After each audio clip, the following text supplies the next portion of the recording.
Well, thank you for joining me for this little update. Just real quickly, we may probably have some race fans out there.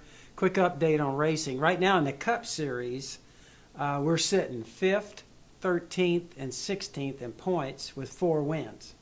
Joey's got 1, Denny's got 2, and Kyle's got 1. It's chaotic to say the least. Every weekend it says something wild's happening. Seems like that's where the Lord's put me. I got something going on all the time. Each weekend it's kind of a crazy set of circumstances. This past weekend, we had 2 great cars set on the pole and wound up with the fastest car, and we wound up second through a crazy set of circumstances. There was some miscommunication, so my racing world is, kind of wild to say the least. Nationwide Series, our Nationwide Series cars continue to set records. We've got 5 wins there. We're excited about that. Motocross, we finished up the Supercross season, those 18 events, with Davey Millsap's second in points overall, so that was great. So we got a lot going on with racing, and needless to say, my life, I think God's got right where he wants me, because I can't control any of this. It's going all over the place. Okay, from a ministry standpoint, we just finished 2 exciting speaking events. One was in Palm Coast, Florida. Just had a great event there. Over 700 people attended that morning. Gave my testimony. Remember, we're putting that on a grassroots level where we go to a city. We have the event at a hotel or a real nice facility, not at a church. We don't want any discouragement there from anybody coming to the event. We give them a free book, free breakfast. I stay and sign the book if they want it personalized. And it makes for a great outreach, and it's designed so that the table hosts put it on a grassroots level. We have a committee that select the table host, trying to get roughly 80 to 100 table hosts, and then they get to invite 9 of their friends, hopefully unsaved, and then they can do the follow-up. So it's an exciting time for us. We just also did Columbus, Ohio. So if anybody out there would like to contact our website for a potential city where you think we might be welcomed, we'd love to have that information. We also are coming out with some new material from Zondervan, our New Testament Study Bible, which we give away free, and I'll mention that at the end of our little update here. We're excited to have it now done and finished. We're also coming out with, Zondervan is going to do a devotional. There's going to be 40 devotionals that we're going to have packaged so that people would have a chance to see those or purchase those. And then Zondervan also is going to come out with our Game Plan for Life Bible. I'll keep you updated on that. It should be later next month, but we're excited about all those things coming on online. I always kind of try and share with you something that's kind of spoke to me inspirationally, and that happened to me this past week. I've been studying in a little Matthew study, and it was done by, these are exciting series for me, William Barclay. And something really jumped out at me, and I think it meant a lot to me, and I think it was speaking to me. So I just wanted to share it with you. William Barclay was bringing up the 20th chapter, verses 20 through 28. And there he had mentioned the fact that the mother of Zebedee had mentioned to Christ about her sons being able to sit at the right and left hand of God. And so lots of times we kind of think about that, and generally what we do here on earth, and I'm the biggest offender of this, we try and do what? Gain position, make money, and in general, we want to control things. For instance, here at Joe Gibbs Racing, there's over 440 employees here.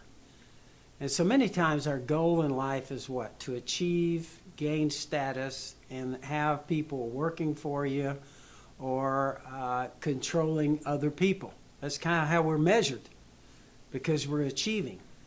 And so the point was made here in Matthew, where Jesus kind of says back to her the following.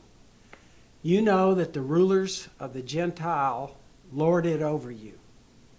It shall not be so among you, talking about his disciples.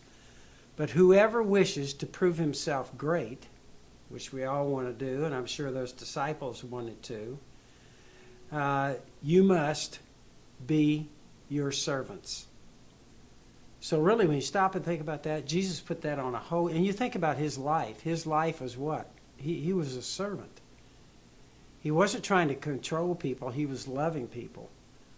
And his life, it was a servant ministry. He was trying to reach out, help others, and be a servant. Also in this little booklet, they tell a story about there was a great saint, Japanese saint.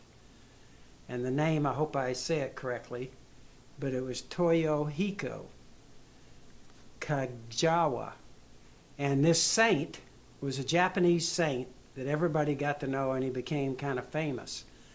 And it says that he became convinced of Christianity, and he cried out to God. He said, "Oh my God, make me like Christ." And so he was saying, make me like Christ. As he prayed about that, he felt like that his ministry was to the slums of Tokyo.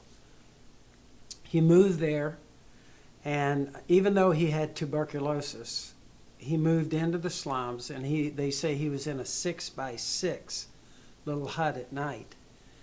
And there he began his ministry. They said many times he would speak during the day and at night, and he would be so worn out at the end of the day. At first people laughed at him, but later on they started seeing his ministry, and at night they would actually carry him back to his small hut.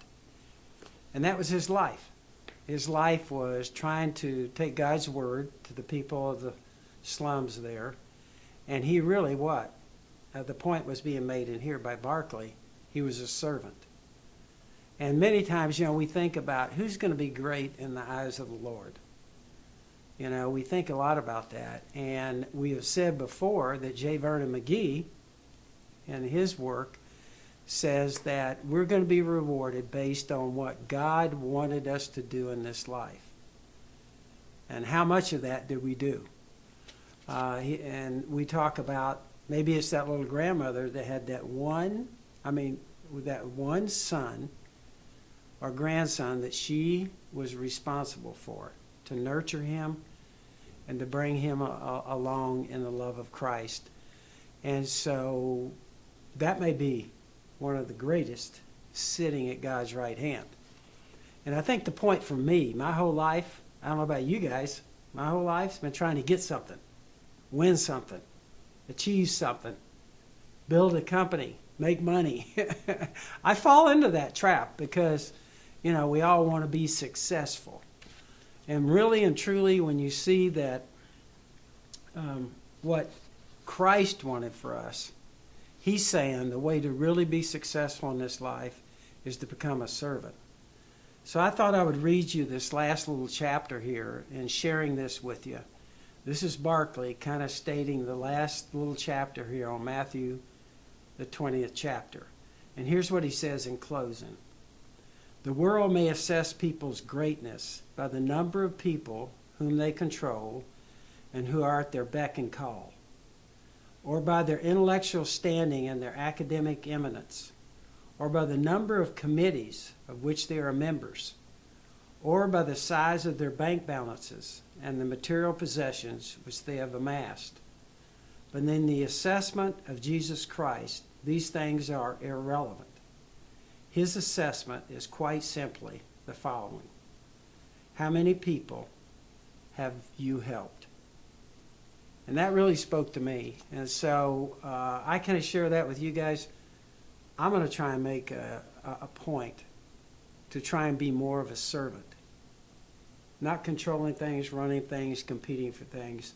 But am I really a servant? Because that's what, Christ lays out in his book that we should be attempting to do. Love to have you go to gameplanforlife.com. We'd love to send you free this little New Testament study Bible. Remember, you can get Game Plan for Life, okay, our book, which we're excited about and still speaking about. And we also now have, which you can get by going to the website through Lifeway, our small group study. All of those things are there. We'd love to have you visit, and thank you for joining me.